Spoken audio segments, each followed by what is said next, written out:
প্রথম কাজ আরম্ভ করিয়াই উলাপুর গ্রামে পোস্টমাস্টারকে আসিতে হয়। গ্রামটি অতি সামান্য, নিকটে একটি নীল কুঠি আছে। তাই কুঠির সাহেব অনেক জোগাড় করিয়া এই নূতন পোস্ট অফিস স্থাপন করাইয়াছে। আমাদের পোস্টমাস্টার কলিকাতার ছেলে। জলের মাছকে ডাঙায় তুলিলে যেরকম হয়, এই গণ্ডগ্রামের মধ্যে আসিয়া পোস্টমাস্টারেরও সেই দশা উপস্থিত হইয়াছে। একখানি অন্ধকার আটচালার মধ্যে তাহার আপিস, অদূরে একটি পানা পুকুর এবং তাহার চারিপারে জঙ্গল। কুঠির গোমস্তা প্রভৃতি যে সকল কর্মচারী আছে, তাহাদের ফুরসত প্রায় নাই এবং তাহারা ভদ্রলোকের সহিত মিশিবার উপযুক্ত নহে। বিশেষত কলিকাতার ছেলে ভালো করিয়া মিশিতে জানে না। অপরিচিত স্থানে গেলে হয় উদ্ধত, নয় অপ্রতিভ হইয়া থাকে। এই কারণে স্থানীয় লোকের সহিত তাহার মেলামেশা হইয়া ওঠে না। অথচ হাতে কাজ অধিক নাই। কখনো কখনো দুটো একটা কবিতা লিখিতে চেষ্টা করেন। তাহাতে এমন ভাব ব্যক্ত করিয়াছেন যে সমস্ত দিন তরুপল্লবের কম্পন এবং আকাশের মেঘ দেখিয়া জীবন বড় সুখে কাটিয়া যায়। আজি বাঁধিতেছি বসি সংকল্প নূতন অন্তরে আমার, সংসারে ফিরিয়া গিয়া হয়তো কখনো ভুলিব আবার।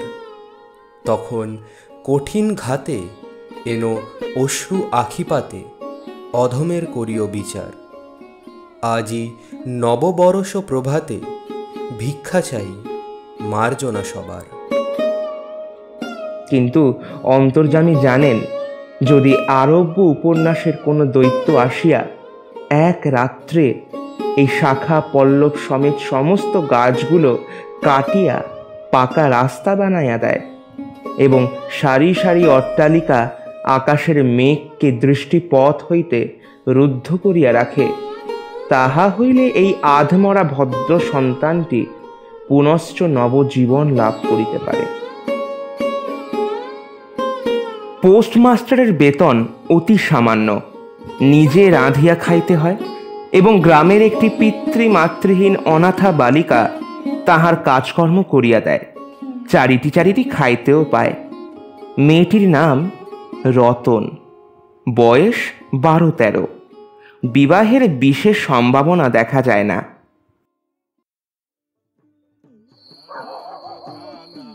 সন্ধ্যার সময় যখন গ্রামের গোয়ালঘর হইতে ধূম কুণ্ডলায়িত হইয়া উঠিত, ঝোপে ঝোপে ঝিল্লি ডাকিত, দূরে গ্রামের নেশাখোর বাউলের দল খোল করতাল বাজাইয়া উচ্চস্বরে গান জুড়িয়া দিত, যখন অন্ধকার দাওয়ায় একলা বসিয়া গাছের কম্পন দেখিলে কবি হৃদয় ঈষৎ হৃৎ কম্প উপস্থিত হইত, তখন ঘরের কোণে একটি ক্ষীণ শিখা প্রদীপ জ্বালিয়া পোস্টমাস্টার ডাকিতেন, রতন, রতন, কিরে? এই রতন, শুনতে পাচ্ছিস? রতন, এই রতন। রতন দ্বারে বসিয়া এই ডাকের জন্য অপেক্ষা করিয়া থাকিত, কিন্তু এক ডাকেই ঘরে আসিত না। বলিত, কি গা বাবু, কেন ডাকছ? তুই কি করছিস বলতো? এখনই চুলো ধরাতে যেতে হবে হেসেলের। তোর হেসেলের কাজ পরে হবে, এখন একবার তামাকটা সেজে দে তো। অনতি বিলম্বে দুটি গাল ফুলাইয়া কলিকায় ফুঁ দিতে দিতে রতনের প্রবেশ। হাত হইতে কলিকাটা লইয়া পোস্টমাস্টার ফস করিয়া জিজ্ঞাসা করেন, আচ্ছা রতন, একটা কথা বলতো, তোর মায়ের কথা তোর মনে পড়ে? সে অনেক কথা, কিছু মনে পড়ে, কিছু মনে পড়ে না। মায়ের চেয়ে বাবা আমাকে বেশি ভালোবাসতো। বাবাকে অল্প অল্প মনে আছে। পরিশ্রম করে বাবা সন্ধেবেলায় ঘরে ফিরে আসতো। তার মধ্যে দুটো একটা সন্ধে আমার মনে পরিষ্কার ছবির মতো আঁকা আছে। এই কথা হইতে হইতে ক্রমে রতন পোস্টমাস্টারের পায়ের কাছে মাটির উপর বসিয়া পড়িত। একটা ছোট ভাই ছিল। বহু আগে বর্ষার দিনে একদিন একটা ডোবার ধারে দুজন মিলে গাছের ভাঙা ডালকে ছিপ করে মিছিমিছি মাছ ধরা খেলা করছিলাম। অনেক গুরুতর ঘটনার চেয়ে সেই কথাটাই তাহার মনে বেশি উদয় হইত। এইরূপ কথা প্রসঙ্গে মাঝে মাঝে বেশি রাত হইয়া যাইত। তখন আলস্যক্রমে পোস্টমাস্টারের আর রাঁধিতে ইচ্ছা করিত না। সকালের বাসি ব্যঞ্জন থাকিত এবং রতন তাড়াতাড়ি উনন ধরাইয়া খান কয়েক রুটি শিখিয়ে আনিত। তাহাতেই উভয় রাত্রের আহার চলিয়া যাইত। একদিন সন্ধ্যাবেলায় সেই বৃহৎ আটচালার কোণে আপিসের কাঠের চৌকির ওপর বসিয়া পোস্টমাস্টারও নিজের ঘরের কথা পারিতেন, ছোট ভাই, মা এবং দিদির কথা। প্রবাসে একলা ঘরে বসিয়া যাহাদের জন্য হৃদয় ব্যথিত হইয়া উঠিত তাহাদের কথা, যে সকল কথা সর্বদাই মনে উদয় হয়, অথচ নীলকুঠির গোমস্তাদের কাছে যাহা কোনো মতেই উত্থাপন করা যায় না, সেই কথা একটি অশিক্ষিতা ক্ষুদ্র বালিকাকে বলিয়া যাইতেন। কিছুমাত্র অসঙ্গত মনে হইত না। জানিস রতন, আমার যখন ছোটবেলায় শরীর খারাপ হতো তখন মা আমার মাথায় হাত বুলিয়ে দিত। যতই শরীর খারাপ হোক, রোগ হোক, জানি না কেন মায়ের স্পর্শে সব ঠিক হয়ে যেত। বাহ, ভালো তো। তোমার দিদি তোমাকে খুব ভালোবাসতো, বলো? একবার ছোটবেলায় জানিস কি হয়েছিল? একবার আমি মাছ ধরতে গেছি দিদির সাথে। দিদিও পুকুর পাড়ে বসে আছে মাছ ধরবে বলে। কি হলো, কি হলো তারপর? বলো বলো। আমি পেছন থেকে গিয়ে দিদিকে ঠেলে দিই জলের মধ্যে। তারপর দিদি আমাকে অবশেষে এমন হইল, বালিকা কথোপকথন কালে তাহার ঘরের লোকদিগকে মা, দিদি, দাদা বলিয়া চিরপরিচিতের ন্যায় উল্লেখ করিত। এমনকি তাহার ক্ষুদ্র হৃদয়পটে বালিকা তাহাদের কাল্পনিক মূর্তিও চিত্রিত করিয়া লইয়াছিল।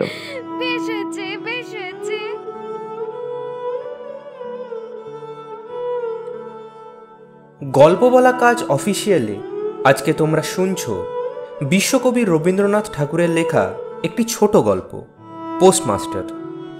এখনও অবধি আমরা শুনলাম পোস্টমাস্টার এসে পড়েছেন একটি এমন গ্রামে যেখানে তার কাজে মন বসে না। সঙ্গী বলতে আছে শুধু রতন। ধীরে ধীরে রতন আর পোস্টমাস্টারের মধ্যে আমরা দেখি একটা খুব সুন্দর বন্ধুত্বের সম্পর্ক গড়ে ওঠে। চলো শুনে ফেলা যাক গল্পের পরবর্তী অংশ।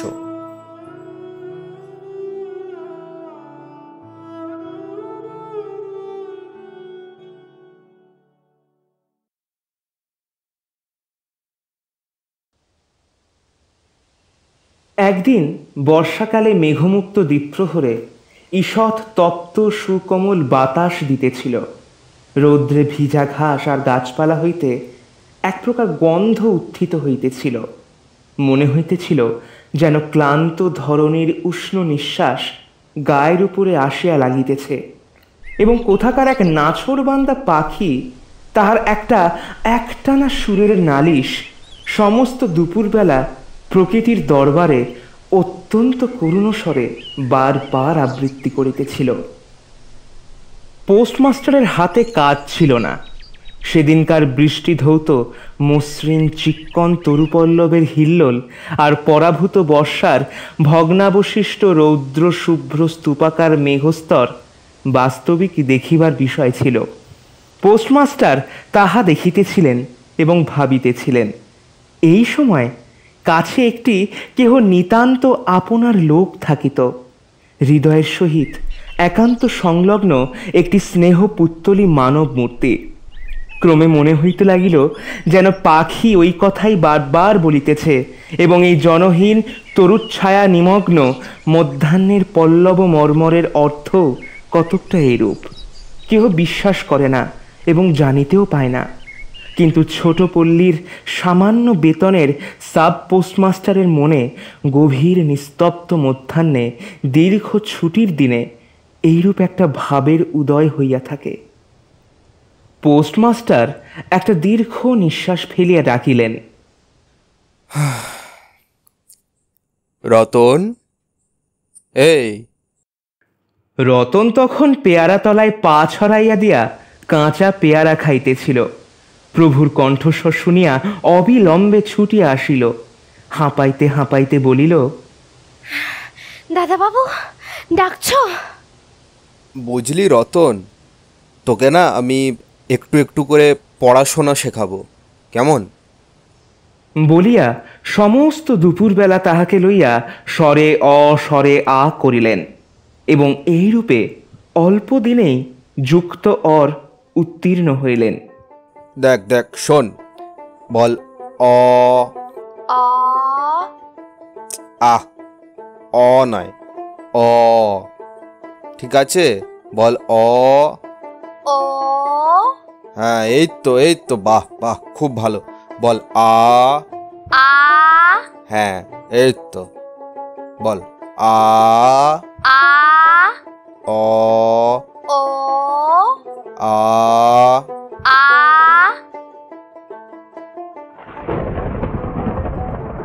শ্রাবণ মাসে বর্ষণের আর অন্ত নাই। খাল বিল নালা জলে ভরিয়া উঠিল। অহর্নিশি ঢেকের ডাক এবং বৃষ্টির শব্দ। গ্রামের রাস্তায় চলাচল প্রায় এক প্রকার বন্ধ নৌকায় করিয়া হাটে যাইতে হয়। একদিন প্রাতঃকাল হইতে খুব বাদলা করিয়াছে। পোস্টমাস্টারের ছাত্রীটি অনেকক্ষণ দ্বারের কাছে অপেক্ষা করিয়া বসিয়াছিল, কিন্তু অন্যদিনের মতো যথাসাধ্য নিয়মিত ডাক শুনিতে না পাইয়া আপনি খুঙ্গি পুঁথি লইয়া ধীরে ধীরে ঘরের মধ্যে প্রবেশ করিল। দেখিল পোস্টমাস্টার তাহার খাটিয়ার উপর শুইয়া আছেন, বিশ্রাম করিতেছেন মনে করিয়া অতি নিঃশব্দে পুনশ্চ ঘর হইতে বাহিরে যাইবার উপক্রম করিল। সহসা শুনিল, রতন। তাড়াতাড়ি ফিরিয়া গিয়া বলিল, দাদাবাবু ঘুমোচ্ছিলে? পোস্টমাস্টার কাতর স্বরে বলিলেন, শরীরটা খুব একটা ভালো লাগছে না রে মা। একবার একবার কপালে হাত দিয়ে দেখতো, এই জ্বর টর হলো কিনা। এই নিতান্ত নিঃসঙ্গ প্রবাসে ঘন বর্ষায় রোগকাতর শরীরে একটুখানি সেবা পাইতে ইচ্ছা করে। তপ্ত ললাটের উপর শাঁখা পরা কোমল হস্তের স্পর্শ মনে পড়ে। এই ঘোর প্রবাসে রোগ যন্ত্রণায় স্নেহময়ী নারীরূপে জননী ও দিদি পাশে বসিয়া আছেন, এই কথা মনে করিতে ইচ্ছা করে। এবং এ স্থলে প্রবাসীর মনের অভিলাষ ব্যর্থ হইল না। বালিকা রতন আর বালিকা রহিল না। সেই মুহূর্তেই সে জননীর পদ অধিকার করিয়া বসিল। বৈদ্য ডাকিয়া আনিল, যথাসময় বটিকা খাওয়াইল। সারা রাত্রি শিয়রে জাগিয়া রহিল। আপনি পথ্য রাঁধিয়া দিল এবং শতবার করিয়া জিজ্ঞাসা করিল, হ্যাঁ গো দাদাবাবু, একটুখানি কি ভালো মনে হচ্ছে কি? বহুদিন পরে পোস্টমাস্টার ক্ষীণ শরীরে রোগশয্যা ত্যাগ করিয়া উঠিলেন। মনে স্থির করিলেন, আর নয়, এখান হইতে কোনো মতে বদলি হইতেই হইবে। স্থানীয় অস্বাস্থ্যের উল্লেখ করিয়া তৎক্ষণাৎ কলিকাতায় কর্তৃপদের নিকট বদলি হইবার জন্য দরখাস্ত করিলেন। রোগ সেবা হইতে নিষ্কৃতি পাইয়া রতন দ্বারের বাহিরে আবার তাহার সস্থান অধিকার করিল, কিন্তু পূর্ববৎ আর তাহাকে ডাক পড়ে না। মাঝে মাঝে উঁকি মারিয়া দেখে পোস্টমাস্টার অত্যন্ত অন্যমনস্কভাবে চৌকিতে বসিয়া অথবা খাটিয়ায় শুইয়া আছেন। রতন যখন আহ্বান প্রত্যাশা করিয়া বসিয়া আছে, তিনি তখন অধীর চিত্তে তাহার দরখাস্তের উত্তর প্রতীক্ষা করিতেছেন। বালিকা দ্বারের বাহিরে বসিয়া সহস্রবার করিয়া তাহার পুরানো পড়া পড়িল। পাছে যেদিন সহসা ডাক পড়িবে, সেদিন তাহার যুক্ত অর সমস্ত গোলমাল হইয়া যায়, এই তাহার একটা আশঙ্কা ছিল। অবশেষে সপ্তাহখানেক পরে একদিন রতন? সন্ধ্যাবেলায় ডাক পড়িল। কিরে উদ্বেলিত হৃদয়ে রতন, রতন গৃহের শুনতে মধ্যে পাচ্ছিস? প্রবেশ করিয়া বলিল, দাদা বাবু, আমাকে ডাকছিলে? আচ্ছা রতন, মানে কাল আমি চলে যাচ্ছি। কোথায় যাচ্ছ দাদা বাবু? কাল আমি বাড়ি চলে যাচ্ছি। ও, আবার কবে আসবে? হুম, আর আসবো না। রতন আর কোনো কথা জিজ্ঞাসা করিল না। পোস্টমাস্টার আপনিই তাহাকে বলিলেন তিনি বদলির জন্য দরখাস্ত করিয়াছিলেন। দরখাস্ত নামঞ্জুর হইয়াছে, তাই তিনি কাজে জবাব দিয়া বাড়ি যাইতেছেন। অনেকক্ষণ আর কেহ কোনো কথা কহিল না। মিট মিট করিয়া প্রদীপ জ্বলিতে লাগিল এবং এক স্থানে ঘরের জীর্ণ চাল ভেদ করিয়া একটি মাটির সরার উপর টপ টপ করিয়া বৃষ্টির জল পড়িতে লাগিল। কিছুক্ষণ পরে রতন আস্তে আস্তে উঠিয়া রান্নাঘরে রুটি গড়িতে গেল। অন্য দিনের মতো তেমন চটপট হইল না। বোধ করি মধ্যে মধ্যে মাথায় অনেক ভাবনা উদয় হইয়াছিল। পোস্টমাস্টারের আহার সমাপ্ত হইলে পর বালিকা তাহাকে জিজ্ঞাসা করিল, দাদা বাবু, আমাকে তোমাদের বাড়ি নিয়ে যাবে? আরে ধুর ধুর পাগল, সেটা কি করে হয়? তবে হ্যাঁ, আজকে তরকারিটা কিন্তু রতন সত্যিই তুই খুব ভালো বানিয়েছিস। ব্যাপারটা যে কি অনেকদিন কি বাদে কারণে এত অসম্ভব তরকারি করলি। তাহা বালিকাকে বুঝানো আবশ্যক বোধ করিলেন না। সমস্ত রাত্রি স্বপ্নে এবং জাগরণে বালিকার কানে পোস্টমাস্টারের হাস্যধ্বনির কণ্ঠস্বর বাজিতে লাগিল। আরে ধুর ধুর পাগল, সেটা কি করে হয়? আরে ধুর ধুর পাগল, আরে ধুর, সেটা কি করে হয়? সেটা কি করে হয়? ভোরে উঠিয়া পোস্টমাস্টার দেখিলেন তাহার স্নানের জল ঠিক আছে। কলিকাতার অভ্যাস অনুসারে তিনি তোলা জলে স্নান করিতেন। কখন তিনি যাত্রা করিবেন সে কথা বালিকা কি কারণে জিজ্ঞাসা করিতে পারে নাই। পাছে প্রাতঃকালে আবশ্যক হয়, এই জন্য রতন তত রাত্রে নদী হইতে তাহার স্নানের জল তুলিয়া আনিয়াছিল। স্নান সমাপন হইলে রতনের ডাক পড়িল। রতন নিঃশব্দে গৃহে প্রবেশ করিল এবং আদেশ প্রতীক্ষায় একবার নীরবে প্রভুর মুখের দিকে চাহিল। রতন, দেখ, আমার জায়গায় যে লোকটি আসবে তাকে আমি আগের থেকেই সব কিছু বলে দিয়ে যাচ্ছি। তোকে আমি যেরকম যত্ন করতাম সেও তোকে ঠিক তেমনইভাবে যত্ন করবে। তোকে একদম কোনো চিন্তা করার দরকারই নেই। তোর কোনো অসুবিধা হবে না, দেখে নিস, আমি বলছি। এই কথাগুলি যে অত্যন্ত স্নেহগর্ভ এবং দয়ার্দ্র হৃদয় হইতে উত্থিত সে বিষয়ে কোনো সন্দেহ নাই। কিন্তু নারী হৃদয় কে বুঝিবে? রতন অনেক দিন প্রভুর অনেক তিরস্কার নীরবে সহ্য করিয়াছে, কিন্তু এই নরম কথা সহিতে পারিল না। একেবারে উচ্ছ্বসিত হৃদয়ে কাঁদিয়া উঠিয়া কহিল, না না, তোমার কাউকে কিচ্ছু বলতে হবে না, আমি থাকতে চাই না। পোস্টমাস্টার রতনের এরূপ ব্যবহার কখনো দেখেন নাই, তাই অবাক হইয়া রহিলেন। নূতন পোস্টমাস্টার আসিল। তাহাকে সমস্ত চার্জ বুঝাইয়া দিয়া পুরাতন পোস্টমাস্টার গমন উন্মুখ হইলেন। যাইবার সময় রতনকে ডাকিয়া বলিলেন, রতন, এই এই মন খারাপ করিস না মা। আরে সব ঠিক হয়ে যাবে। দেখ, আমি কখনোই তোকে কিছু দিতে পারিনি। এতদিন ধরে তুই আমার সেবা করলি, আমি কতটুকুই তোর জন্য করতে পারলাম বল? আমি কিছুই করতে পারিনি। তবে আজকে আমি এই যে চলে যাচ্ছি, তোর জন্য আমি এই সামান্য একটু দিয়ে যেতে চাই।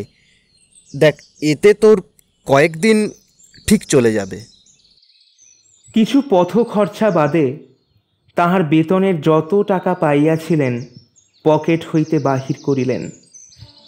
তখন রতন ধুলায় পড়িয়া তাহার পা জড়াইয়া ধরিয়া কহিল, দাদা বাবু, তোমার দুটি পায়ে পড়ি, তোমার দুটি পায়ে পড়ি, আমাকে কিচ্ছু দিতে হবে না। তোমার দুটি পায়ে পড়ি, আমার জন্যে কাউকে কিচ্ছু ভাবতে হবে না। বলিয়া এক দৌড়ে সেখান হইতে পলাইয়া গেল। ভূতপূর্ব পোস্টমাস্টার নিঃশ্বাস ফেলিয়া হাতে কার্পেটের ব্যাগ ঝুলাইয়া, কাঁধে ছাতা লইয়া, মুটের মাথায় নীল ও শ্বেত রেখায় চিত্রিত টিনের পেঁটরা তুলিয়া ধীরে ধীরে নৌকাভিমুখে চলিলেন। যখন নৌকায় উঠিলেন এবং নৌকা ছাড়িয়া দিল, বর্ষা বিস্ফারিত নদী ধরণীর উচ্ছ্বলিত অশ্রুরাশির মতো চারিদিকে ছলছল করিতে লাগিল। তখন হৃদয়ের মধ্যে অত্যন্ত একটা বেদনা অনুভব করিতে লাগিলেন। একটি সামান্য গ্রাম্য বালিকার করুণ মুখচ্ছবি যেন এক বিশ্বব্যাপী বৃহৎ অব্যক্ত মর্ম ব্যথা প্রকাশ করিতে লাগিল। একবার নিতান্ত ইচ্ছা হইল ফিরিয়া যাই, জগতের ক্রোড়বিচ্যুত সেই অনাথিনীকে সঙ্গে করিয়া লইয়া আসি। কিন্তু তখন পালে বাতাস পাইয়াছে, বর্ষার স্রোত খরতর বেগে বহিতেছে। গ্রাম অতিক্রম করিয়া নদীকূলের শ্মশান দেখা দিয়াছে এবং নদী প্রবাহে ভাসমান পথিকের উদাস হৃদয়ে এই তত্ত্বের উদয় হইল, জীবনে এমন কত বিচ্ছেদ, কত মৃত্যু আছে, ফিরিয়া ফল কি? পৃথিবীতে কে কাহার? কিন্তু রতনের মনে কোনো তত্ত্বের উদয় হইল না। সে সেই পোস্ট অফিস গৃহের চারিদিকে কেবল অশ্রুজলে ভাসিয়া ঘুরিয়া ঘুরিয়া বেড়াইতেছিল। বোধ করি তাহার মনে ক্ষীণ আশা জাগিতেছিল, দাদাবাবু যদি ফিরিয়া আসে। সেই বন্ধনে পড়িয়া কিছুতেই দূরে যাইতে পারিতেছিল না। হায় বুদ্ধিহীন মানব হৃদয়, ভ্রান্তি কিছুতেই ঘোচে না। যুক্তিশাস্ত্রের বিধান বহু বিলম্বে মাথায় প্রবেশ করে। প্রবল প্রমাণকে অবিশ্বাস করিয়া মিথ্যা আশাকে দুই বাহু পাশে বাঁধিয়া বুকের ভিতরে প্রাণপণে জড়াইয়া ধরা যায়। অবশেষে একদিন সমস্ত নারী কাটিয়া হৃদয়ে রক্ত শুষিয়া সে পলায়ন করে। তখন চেতনা হয় এবং দ্বিতীয় ভ্রান্তি পাশে পড়িবার জন্য চিত্ত ব্যাকুল হইয়া ওঠে। পথের দেখা এ নহে গো বন্ধু, এ নহে পথের আলাপন, এ নহে সহসা পথ চলা শেষে শুধু হাতে হাতে পরশন। নিমেষে নিমেষে নব পরিচয় হলে পরিচিত মোদের হৃদয়ে। আসনি বিজয়ী এলে সখা হয়ে, হেসে হরে নিলে প্রাণ মন। রাজাসনে বসি হওনিকো রাজা, রাজা হলে বসি হৃদয়। তাই আমাদের চেয়ে তুমি বেশি ব্যথা পেলে তব বিদায়। আমাদের শত ব্যথিত হৃদয়ে জাগিয়া রহিবে তুমি ব্যথা হয়ে। হলে পরিজন চির পরিচয়ে, পুনঃ পাব তব দর্শন। এ নহে পথের আলাপন, এ নহে পথের আলাপন।